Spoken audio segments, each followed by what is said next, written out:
Today I'm flying the P-51D-30 from the American tree, joined by Ripjawz, another P-51D-30 enthusiast, and you're gonna have his screen on the top right as well.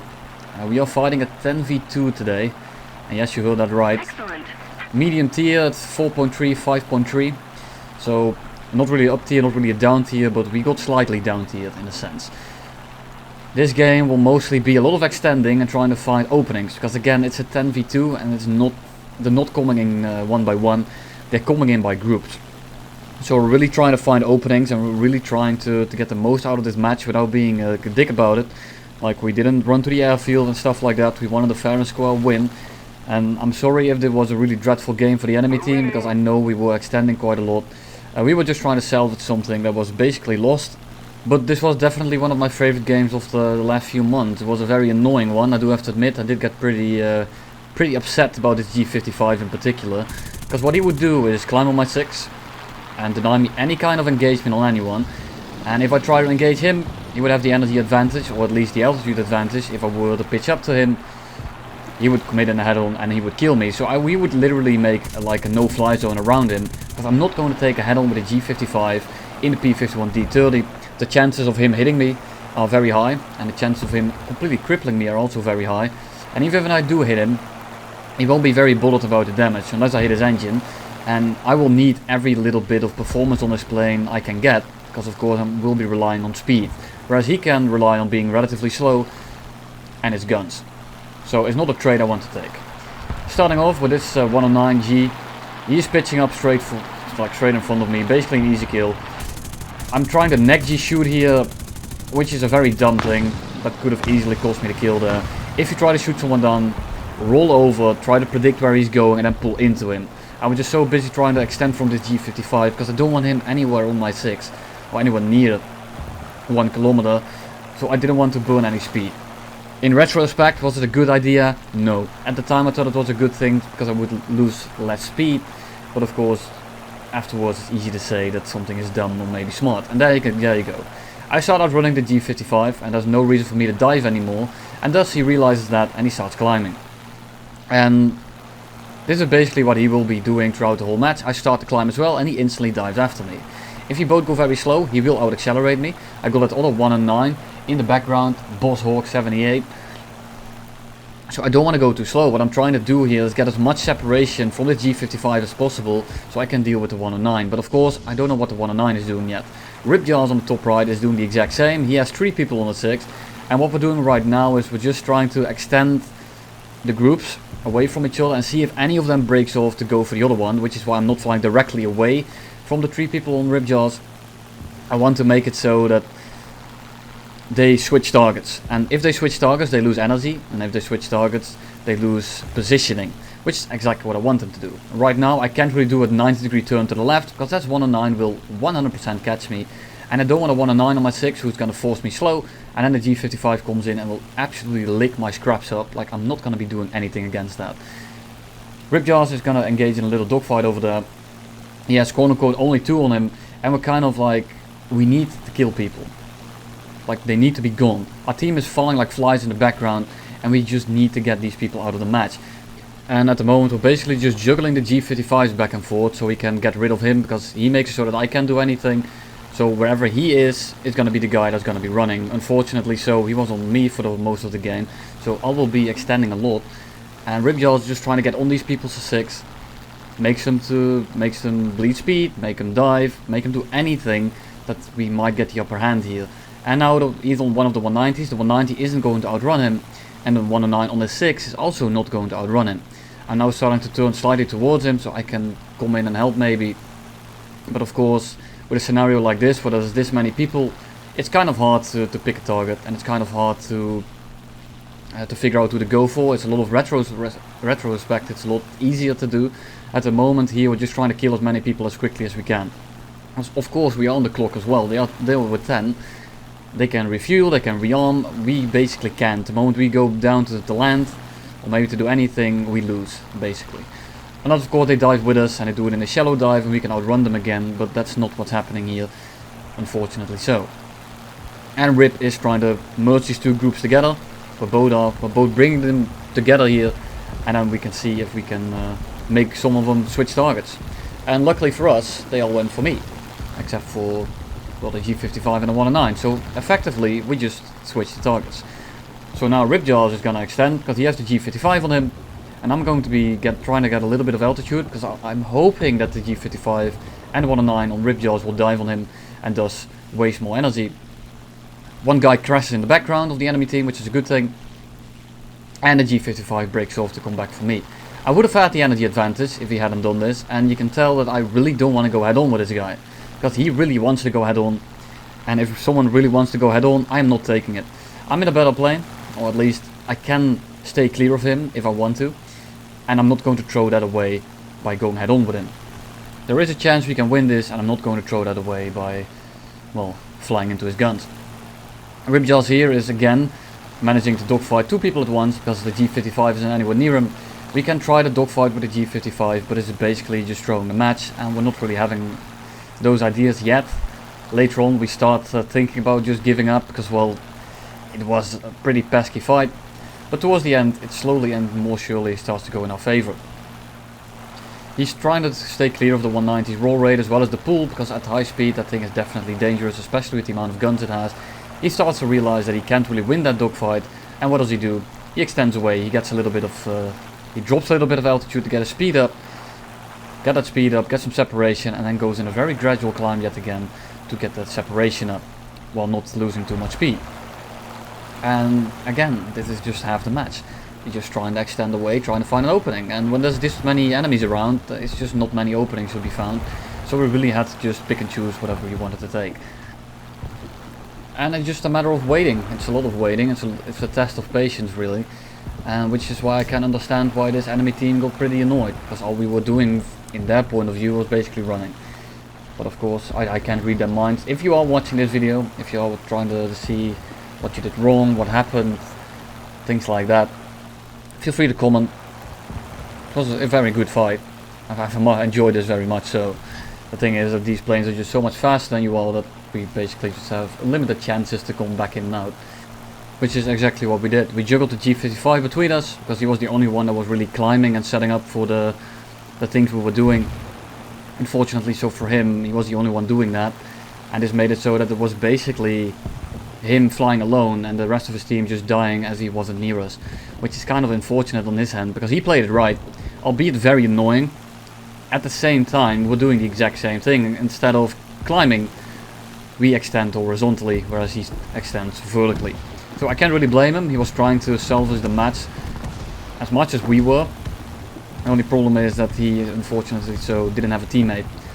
Fortunately so for us, because otherwise we never would have been able to win this one. If they both had a G55 just sitting on us like he is, then we would have been ran out of fuel by doing this. And now I have 3 people on me. Ripjawz again has 2 people on him. I have the G55 because he really seems to like me this game. And thus G55 is gonna deny me. And thus Ripjawz over there can try to force another dogfight again. Unfortunately so, he's gonna be having a lot more fun this game at the start than I am. But the role I'm doing is basically just as crucial as killing them, because I'm making it so that he can have those fights. Whereas I'm just staying alive so he can have those fights. Because if they start dogpiling on him at the same time, or on me for that matter, doesn't matter, then one of us dies. One of us will have to keep extending away, and it's the exact same thing as I did in my P-51D video, where he was the one extending away, keeping 2 people at altitude away from me, and that gave me the opportunity to kill the rest of the team. And he might only gotten 1 kill out of that, but it did win us the game. So not always is the amount of kills the thing that defines you being able to carry. And little things like coming in a head-on, you will definitely lose. You might think, oh, it's a 1v4, whatever. If you do have advantages, and if you can use them against all the planes in the lobby, you should be using them and not throw them away in a head-on. Say, I would understand that. Say you're flying the F-11 and you're fighting a Lightning and 2 Sabres and a MiG. Right? I can understand you committing with the Lightning, because he's gonna run you down, he's gonna sit on you, and he's going to outturn you actually. And this will make it so that you can play your speed, disabling all the advantage you have against the other planes. But in this case, we're faster than everyone, and thus we want to use that instead of going head on and throwing the win away. And I know that I sound like I'm just rambling on a bit, but that's the case. That's the case here. This whole match just is the same thing over and over and over again. But of course you do want to keep in mind that sometimes a lost match is not lost, and that's also because of the mistakes the enemy is making. Because it's not that we're just that good. It's not that we are outperforming these people that are playing perfectly. They make a fair bit of mistakes, and so do we. The problem is, or not the problem, the thing is, on our side of the coin is speed. So whenever we mess up, we can extend away and we're clear. They can't do that, they have to climb. And climbing makes you slow and makes you an easy target. Well, unless of course you're in the G55S. And right now I'm the one trying to get above the G55 yet again. I'm trying to see if I can get above him at a very high altitude. Whereas Ripjawz is kind of busy in the background. If this doesn't work, I'm alone with him now. If this doesn't work, I will extend away and we will have the G55 drop a lot of altitude. And I'm thinking he's low on fuel. I'm not sure yet. I'm not sure if he's running 30 or 20 at this point, because I can't really tell with those props, because they fly very similarly with those fuel loads.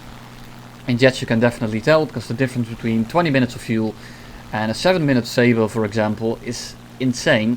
And you can mostly tell if he's running 20 or min in 1 or 2 turns. Of course I can distinguish between 20 and 26, but that's mostly not really a problem, because 26 minutes will outfuel me most of the time. And if I can tell he's running 20, I will try to dogfight him. If he's running min, I'm not. Easy as that. And if he's running 26 and I'm starting to dogfight him, then I will have less fuel and I will have the advantage. So that's only a good thing. And right now the G55 is slightly lower than me. So I'm thinking I'm gonna build up a little bit of altitude while also building up my speed. I don't want to climb too steeply here, because he might come back and pitch up for me, which is something that I don't want to happen. So right now I'm chasing the G55. I want him dead. He's very slow up here and I want to try to kill him. The problem is at the start of the game, as well as mid game, he tried to head on me, and I don't want to go head on with him yet again. And up here I cannot dodge his head on. It's not happening. He has a much lower wing loading than me, or higher, I don't know. He turns better, he has better stall control. He has 320s, he has a lot of ammo. If I try to go head on with that at these speeds, he will just hose me down, and there's no way I'm going to dodge. And then the 190 comes in as well, making it so that I can't really engage this G55. If I could get past the head on of the G55, I would be able to go up, and I would be able to stall him out, because my energy management is a little bit better up here. Unfortunately so, 190 is coming in as well. The G55 won't let me head on, which is good on him, but it makes for a very annoying fighting dynamic here, because the P-51 definitely needs a teammate in these scenarios. And right now I can't really use my teammate, as Ripjawz is a good bit below me. He has 3 people on the 6, and what I want to do right here is make the G55 kind of upset, or kind of triggered, impatient, whatever you want to call it, so he's going to follow me in this dive. And he needs to follow me in the dive, because if he doesn't, if he keeps his altitude at all costs, then I can't engage anything. So what I want to do is get this guy to drop his altitude, which is what we are going to do here relatively quickly. Ripjawz in the background is climbing, he's spiraling, so I don't want to go down right now, because he's in a very vulnerable position and I don't want to drop on him as he's basically stalling himself out. The other 190, or the 109, I can't actually tell right now. The 190 had some separation from the other 2 that were crit, and by going up he made it so that the 190, if he were to pitch up after him, he would stall out below him, and the other guys that he was extending away from were not going to catch him, because he had enough separation, so he was able to do that. If those guys weren't crit, and if there were 3 kilometers behind the other 190, if Ripjawz has gone up like that, he would have died. Luckily, he had crit him before. I wouldn't really say luckily. He crit him before, so he could go up, and he could try to stall out the 190. The 190 didn't take it, he's extending the base, which is something he probably should do at this moment. He's going to his teammate. His other teammate doesn't really seem to be paying attention. He's kind of ignoring Ripjawz. You can tell that he gets on the 6 of the 190, and what he does here is he's just zooming in to get a more accurate shot, but he also makes sure to keep zooming out so that he doesn't lose situational awareness of the other guy. And if you keep zooming out, if you keep looking around, zooming in has a very little disadvantages. Some people might say that you might have disadvantages from zooming in and it might be inferior. If you keep looking around, it's not really a problem.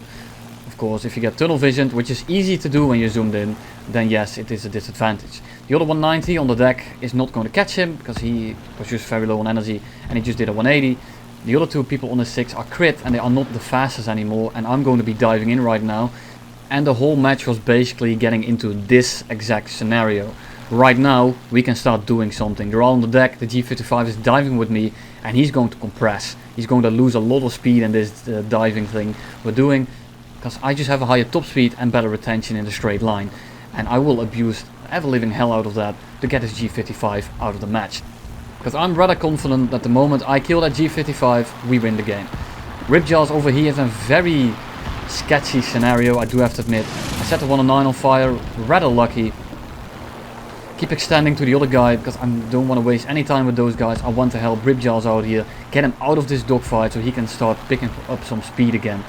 And the moment Ripjawz gets his speed back up, he can dodge. And if he starts dodging, he will live a little bit longer. And the longer he lives, the bigger of a chance we are going to have to win. Set him on fire, take his other wing off, and I'm just going to extend away. And yes, it looks like I'm leaving Ripjawz in the dust here, just to leave him to die.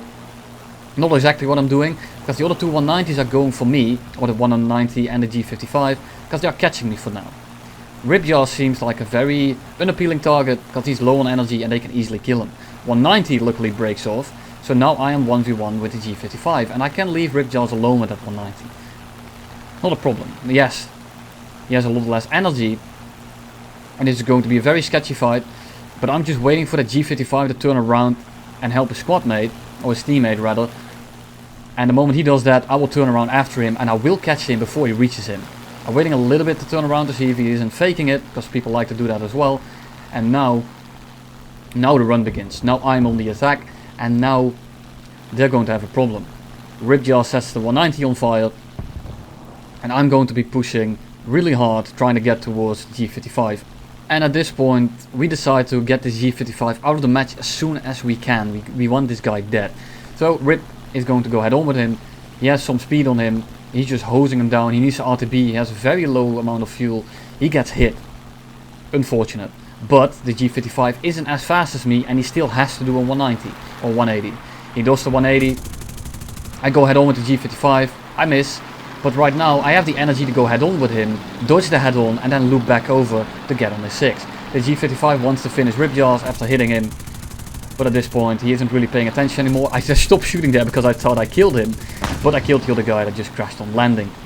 And that's the biggest bulk of the match dead. And at this point it's basically cleanup.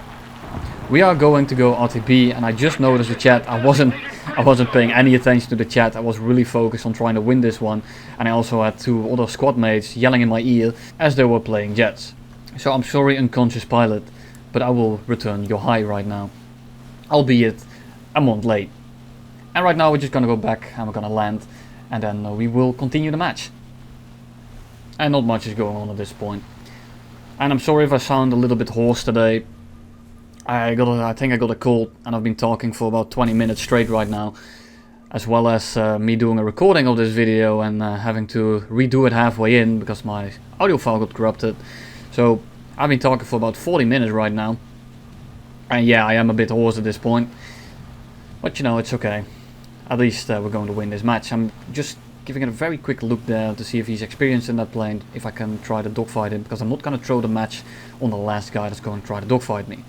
I'm trying to fly away from the runway here because I really don't like fighting above the runway. I want them to have a fair opportunity here, because we just killed 8 of them. They should have won already. I'm telling Ripjawz to J out so he doesn't get strafed. And I just don't want that guy to die to AA. It would be a very shameful ending. I'd rather kill all of them than kill 2 of them, by example, and let the rest die to AA. I want this to be a clean match. I don't want some RNG bullshit to take the win from them for that regard, because he has a lot of energy on me and he can kill me. So what I want to do here is get some speed by diving slightly, trying to get underneath him. I'm trying to just tell him to not go to the airfield basically. And there he comes. He has an oil leak already, which is very unfortunate. I just want to get this guy dead as soon as I can, because I do know that there's another one after this. And I just don't want him to die to AA, and I don't want his engine to burn up and ruin the dogfight that way. So I want to engage him as fast as I can. He has a lot of energy over me here, but he's going so much faster than I will cut inside of his loop. The problem is, if he starts energy fighting me, then I will not be able to stick with him. but luckily for me he goes down again. And the moment we start going slower, I will out-accelerate him to a degree, because I have some altitude and I have a higher top speed, so he can't really run away from me anymore. I have all the ammo in the world, and I will use all the ammo in the world. He's dead. Ripjawz is back in the air, and at this point there's one guy left, and we are both refueled, rearmed, and we're off the ground. And we can 2v1 the last guy. And in a way the tables have turned, except of a 2v10 it's a 2v1. Just scrap the 0 and it's basically the same situation for the other guy. And of course I'm speeding it up again because this is a very long match, and I know that. It was 28 minutes in total, and I tried to scrape over as many minutes as I could, because there's a little bit of downtime in here that can be easily skipped, especially the landing and stuff like that. But there he is, he's finally spotted. He does have quite the energy advantage on us. The thing is, we are a lot faster. Not at the moment, but our planes are a lot faster, and we want to abuse that. Ripjawz is coming in from the side. We have all the options in the world right here. As long as I don't die in the first turn, we should be able to win this one. So I go underneath him. If he commits, he will lose a lot of energy because he's going 90 degrees down. I stay outside of his guns. I roll right on his ass. But I have 5 kills. Ripjawz has 4. I wanted to make it a double ace, so I'm just going to stick on him to make him turn as much as he can. And Ripjawz comes in, and he's going to finish the deal here. He deserved it. He deserved the same amount of kills. He did as much as I did. He probably did more than I did. But in terms of carrying, this was a 50-50 trade. And have some contrails going on. Red and white and blue and white. What a beautiful sight in the background. It was a very relieving moment. And there he goes. He's dead. And that's game. And that's a 2v10. One did crash in the background. But you know, I'll take that one crash. Very nice fight. Very nice flying. If you haven't checked out Ripjawz yet, he has a channel as well. I will link it in the description as well as in the top right. He makes montages mostly, but he's a damn good pilot. And there you have it. 2v10. Hope you enjoyed it. Hope you learned something from it. And I will see you all very soon again.